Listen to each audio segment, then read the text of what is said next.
Hello नमस्कार दोस्तों, Ravi online classes में आपका स्वागत है। इस वीडियो में हम लोग मॉडल फैक्ट्री सेट 26 किरण पब्लिकेशन के देखेंगे। देखिए वीडियो लंबा हो जाए इसलिए हम सोच रहे हैं कि आधा आधा करके ही बनाए तो आप अच्छा से देख पाएँ। पूरा वीडियो आप देख नहीं पाते हैं दोस्तों, मुझे भी मेहनत लगता है और आपको भी लॉन्ग देखने में भार पड़ता होगा, इसलिए कम ही समय में आपको आधा प्रोवाइड करे फिर दूसरे पार्ट में करूँगा। पहला क्वेश्चन देखिएगा दोस्तों, निम्नलिखित में से कौन सा पर्वतीय दर्रा अरुणाचल प्रदेश के हिमालयी क्षेत्र में अवस्थित है। दोस्तों हमारे भारत और चीन और म्यांमार के विवादित एक त्रिबिंदु है। त्रिबिंदु सीमाओं के क्षेत्र के चारों ओर पहाड़ी दर्रा है जो दिफू दर्रा पड़ता है। दिफू दर्रा हमारे पूर्वी अरुणाचल प्रदेश के लिए रणनीतिक दृष्टिकोण से महत्वपूर्ण है। यह मैकमोहन रेखा पर स्थित है।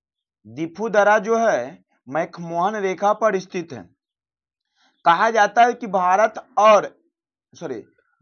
और चीन के 1960 में जो विवाद हुआ था, दिफू दर्रा अपनी सीमा का निर्धारण किया गया। निम्नलिखित में से कौन चालुक्य शासक कृतिवर्मन प्रथम के पूर्ववर्ती थे, मतलब पहले थे। दोस्तों बादामी के चालुक्य वंश का वास्तविक संस्थापक पुलकेशिन प्रथम थे। बादामी के चालुक्य वंश का वास्तविक संस्थापक कहा जाए तो पुलकेशिन प्रथम थे, जिनका शासनकाल 550 से 566 था। उसने बादामी को अपनी राजधानी बनाया। उन्होंने बलभेश्वर की उपाधि धारण की और अश्वमेध यज्ञ करवाया।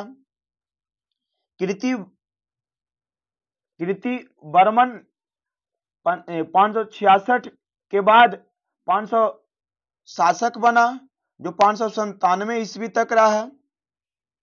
तो कृतिवर्मन प्रथम के पहले चालुक्य वंश का शासक पुलकेशिन प्रथम थे। कोई विशिष्ट जैव रासायनिक अभिक्रिया प्रेरित करने के लिए उत्प्रेरक के रूप में कार्य करने वाले किसी सजीव द्वारा उत्पादित पदार्थ को क्या कहा जाता है। दोस्तों एंजाइम सक्रियण ऊर्जा बाधाओं को कम करके और क्रियाधार अणुओं को उत्पादों में परिवर्तित करता है, जो उत्प्रेरित करता है, इसे एंजाइम कहा जाता है। बाजार में उपलब्ध अन्य ऋणों की अपेक्षा तुलनात्मक रूप से अधिक उदार नियमों और शर्तों वाले ऋण निम्नलिखित में से क्या कहलाता है, तो उसे सुलभ ऋण कहा जाता है। कौन सा ऋण कहा जाता है? सुलभ ऋण या सॉफ्ट लोन के नाम से भी जाना जाता है। निम्नलिखित में से कौन सी पुस्तक भारतीय लेखिका दीपा अनापरा द्वारा लिखी गई है, तो gene petrol on the purple line.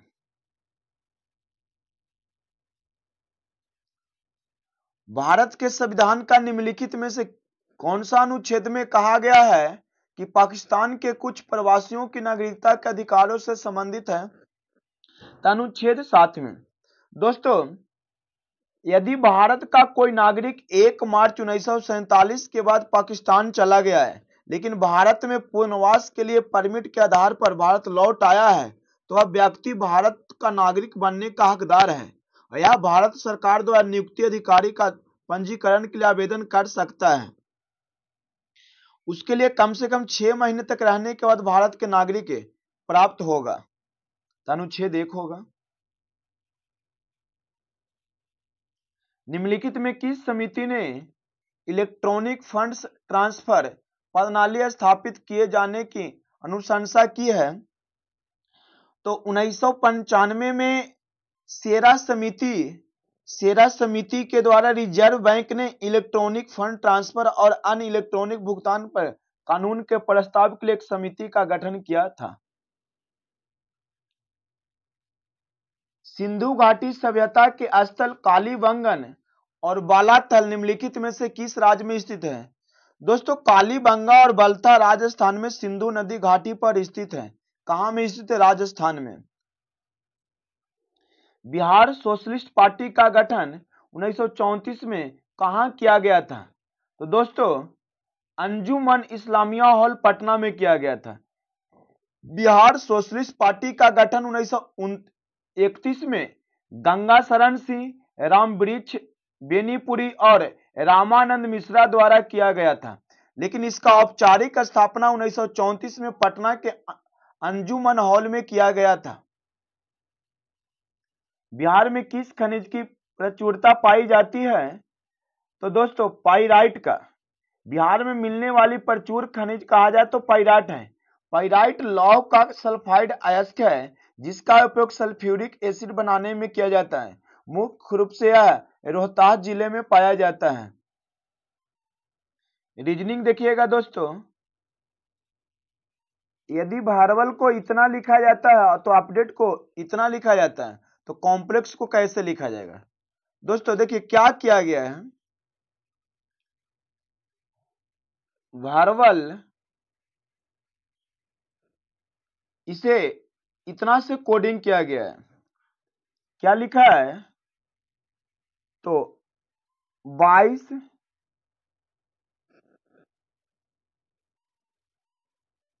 51 21 822 कुछ किया नहीं है, तो इसको सीरियल नंबर में लिखिए, बढ़ते क्रम में, मतलब एक से स्टार्ट कीजिए। ए बी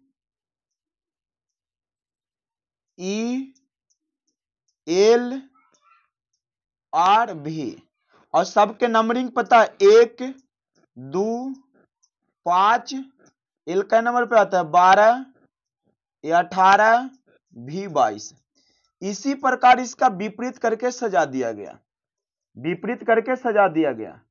जैसे 12 18 इसका शुरू से इस प्रकार विपरीत करके इसे सजाया गया। 12 51 और 21 822, मतलब इसको बढ़ते क्रम में सजाया गया। ठीक इसी प्रकार आपको कह दें कि कॉम्प्लेक्स, इसे आप एबीसीडी के बढ़ते क्रम में सजाएं, तो पहले क्या लिखिएगा? सॉरी यार, अरे यार, इसे एबीसीडी के बढ़ते क्रम में सजाए तो पहले क्या आएगा? ई, पहले सी आएगा फिर लिखा गया। सॉरी, चले समझ में ना आता।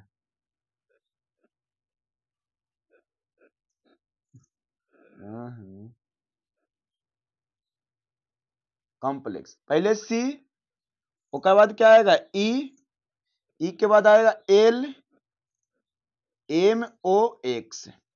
अब सी कैमा नंबर पे आता है? 3, ई 5, एल 12, एम, तो एम का है 13 नंबर पे, ओ 15 और एक्स का नंबर पे आता है 24।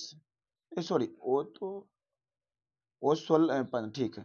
अच्छा कॉम्प्लेक्स है, तो कॉम्प्लेक्स पी छोड़ दिए ना, तो पी क्या होगा यहाँ पे? पी का नंबर पे होगा 16। बताइए तो ये आपको किस में मिलता है? 3 5 12 13 15 16 24, तो ऑप्शन नंबर 4 में मिलता है सर। निम्नलिखित श्रेणी में प्रश्नवाचक चिन्ह के स्थान पर दिए गए विकल्पों में से कौन सी संख्या आएगी? 8 को 14 लिखा, 14 को 27, फिर 27 64 139 362 के बाद क्या लिखा जाएगा? दोस्तों 8 में पहला 6 जोड़ा, फिर 13 जोड़ा तो 27 हुआ, फिर 75 जोड़ा, लेकिन ये पैटर्न क्या है ये देखना है ना। तो 6 दूनी 12 प्लस 1 तो 13 जो हो गया। अब 13 तिया 39, 13 तिया 39 और -2 किया तो 64 हुआ। उसी प्रकार फिर दुगना कीजिए 37 दूनी और प्लस 1 कीजिए तो 139। तो उसी प्रकार यहाँ पे 362 दूनी और प्लस 1 कीजिएगा तो 809 आएगा। Option number A. उस वेन आरेख का चयन कीजिए जो निम्नांकित वर्गों के बीच संबंध का सर्वश्रेष्ठ निरूपण करता है। लड़का विद्यार्थी क्रिकेटर। देखिए सर, विद्यार्थी क्रिकेटर भी हो सकता है और विद्यार्थी नहीं सॉरी, अरे यार, लड़का विद्यार्थी भी हो सकता है और क्रिकेटर भी हो सकता है। कुछ लड़के विद्यार्थी हो सकते हैं, कुछ लड़के क्रिकेटर भी हो सकते हैं। तो यह पैटर्न कहां पे फॉलो कर रहा है? तो ऑप्शन नंबर 3। तो 13 क्या होगा? 3। उस विकल्प का चयन करें जिसका तीसरे शब्द से वही संबंध है जो दूसरे शब्द का पहले शब्द से संबंध है। अर्जेंटीना के पेसो, हंगरी के क्या होगा? देखिए दोस्तों, यहाँ पे किसी देश के मुद्रा से संबंध दर्शाया गया है। जैसे अर्जेंटीना के मुद्रा का नाम पेसो है, उसी प्रकार हंगरी के मुद्रा का नाम फोरिंट है। क्या है? फोरिंट।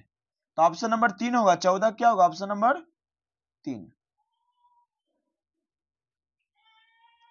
दिए गए समीकरण को संतुलित करने के लिए किन दो चिन्हों को आपस में बदल देना चाहिए? तो option number A. Simple question है छोटू। एक पासे की दो स्थितियां दी गई है, कहता है कि 2 वाले पृष्ठ के विपरीत पृष्ठ पर क्या होगा? देखिए, जो इस पासे में कॉमन है उसे आप लीजिए तो 4 और उसी से क्लॉकवाइज घुमाइए तो 4 3 1 क्या आएगा? देखिएगा 4 2 4 2 5 4 1 3। तो 2 के विपरीत 1 हो गया, 5 के विपरीत 3 हो गया, 6 के विपरीत 4 के विपरीत 4 नहीं हो सकता, क्या होगा? 6 होगा। तो 2 का विपरीत पूछा है तो ऑप्शन नंबर क्या होगा? 3। जो कॉमन मिलेगा उसको लेके क्लॉकवाइज घुमा दीजिए और वहां से आप कर दीजिए कैंसिल। नीचे दिए गए 4 शब्दों में 3 में से एक निश्चित प्रकार की समानता और एक असंगत है। उस असंगत विकल्प का चयन करें। तो 17 का राइट आंसर होगा प्रमाणित। क्या होगा? प्रमाणित। प्रमाणित अन्य 3 शब्दों से भिन्न अन्य सभी शब्द स्पष्ट चीज या विपरीत विचार को दर्शाता है। नीचे दी गई आकृति में कागज के मोड़ने और उसे काटने का तरीका दर्शाया गया है। इस कागज को इस रूप से काट के दर्शाया जाएगा। तो बताइए तो ये ओ वाले कहां पे आएंगे? ओ तो हमको तो लगता है 18 के नंबर ऑप्शन नंबर ए होगा दोस्त। काटी एक ही को है बीच में। उस विकल्प का चयन कीजिए जिसका तीसरी संख्या से वही संबंध है जो दूसरी संख्या का पहली संख्या से है। देखिए दोस्तों, 8 को 198 लिखा है तो 12 को आप क्या लिखा सकते हैं? क्या हो? इसका लॉजिक यही है। यहाँ पे देखिए, लॉजिक अपने मन से लगाने पे ढूंढना पड़ेगा। 8 का स्क्वायर 64, 8 के क्यूब 512 नहीं होगा। तो 8 गुने 8 गुने 3 प्लस 6 करने पर 198 आएगा। वही लॉजिक होगा 12 गुने 3 प्लस 6 करना होगा। आप गुना करके देखिए कितना आएगा तो 438 आएगा। ऑप्शन नंबर क्या होगा 438 में? Option number D 4। यदि दर्पण को दिए गए संयोजन के दाईं ओर रखा जाए तो दर्पण में निर्मित सही प्रतिबिंब बताएं। देखिए सर दोस्तों, यहां पे इसे पूछ रहा है। तो दोस्तों, ABCD में E नहीं बदलता है, N नहीं बदलता है, O नहीं बदलता है, T नहीं बदलता है, I नहीं बदलता है। याद रखिएगा इस सब बातों को। U नहीं बदलता है। तो नजदीक वाला है तो नजदीक में कौन आएगा? E आएगा। उसके बाद क्या आएगा? D ऐसे पलट जाएगा, U के U रहेगा, T के T रहेगा। समझ गए? और इसके बाद यहां पे क्या होगा? I के बाद क्या होगा?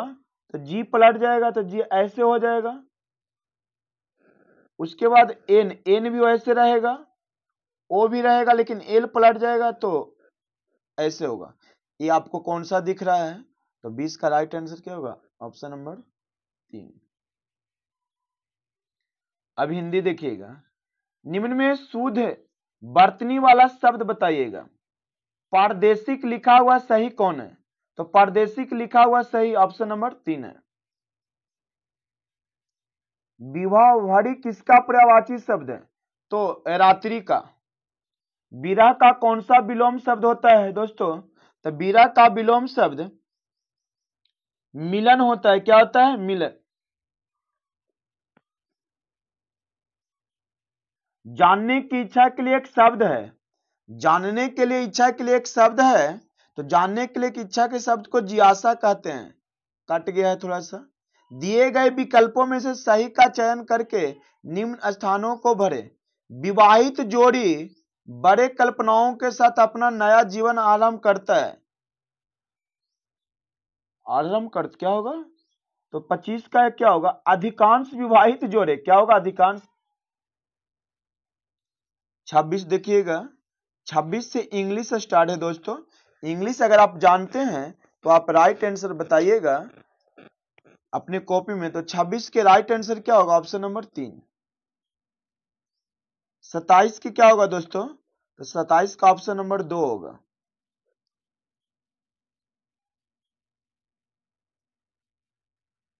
28 की क्या होगा? 4। 29 के ऑप्शन नंबर हम इंग्लिश नहीं जानते हैं दोस्त, इसलिए आपको सिर्फ आंसर बता देते हैं। 30 के क्या होगा दोस्तों? तो 30 का ऑप्शन नंबर 3 होगा। अब कंप्यूटर देखिएगा। कंप्यूटर सर, एमएस वर्ड 2007 में सेल के वर्टिकल अलाइनमेंट में समायोजित करने के लिए टेबल प्रॉपर्टीज विंडो में किस टाइप का प्रयोग किया जाता था? दोस्तों एक्सेल में एक सेल को वर्ड में तालिका को लंबवत रूप से संरेखित करने के लिए सेल टाइप पर स्विच करें। सेल टाइप पर स्विच किया जाता था जिससे लंबवत संरेखन में केंद्र चुने जाता था। तो क्या होगा? सेल। क्या होगा? सेल।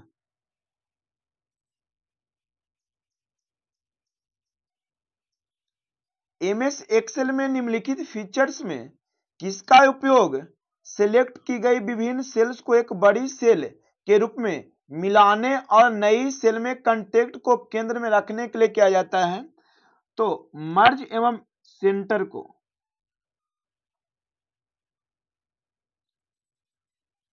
निम्नलिखित में से कौन सा विकल्प डॉक्यूमेंट में टेक्स्ट के वर्टिकल अलाइनमेंट को फॉर्मेट करने की क्षमता प्रदान करता है?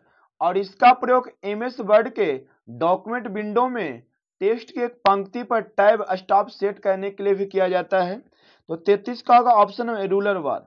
दोस्तों रूलर दस्तावेज के किनारे के आसपास रिबन के नीचे स्थित होता है। इसका उपयोग दस्तावेज के प्रारूप को बदलने के लिए किया जाता है। एमएस एक्सेल में तुरंत सिलेक्ट की गई सेल। एमएस एक्सेल में तुरंत सिलेक्ट गई सेल का योग, गणना और औसत जैसी चीजें निम्नलिखित में किस पर प्रदर्शित किया जाता है? एमएस एक्सेल में सिलेक्ट की गई योग, गणना और औसत चीजें जैसे को अब किससे प्रदर्शित किया जाता है? तो स्टेटस बार से प्रदर्शित किया जाता है।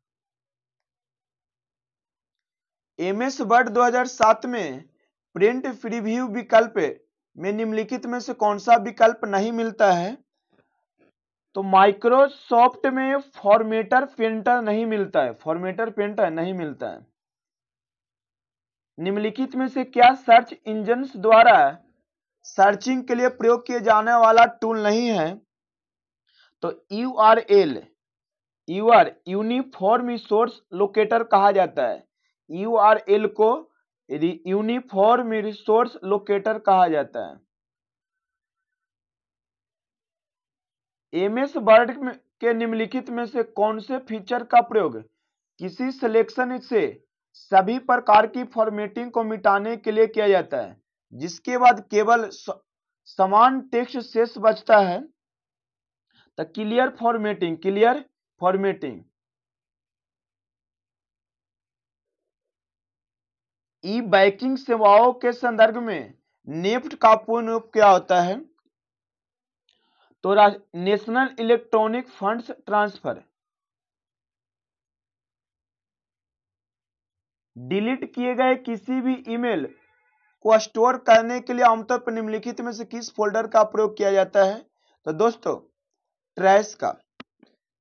फोल्डर से हटाए गए ईमेल पूरी तरह से नहीं गया है, तो इसको हटाए गए ईमेल को ट्रैश करके आमतौर पर निर्धारित ला सकते हैं, और वो भी ट्रैश फोल्डर में 30 दिनों तक ही होता है।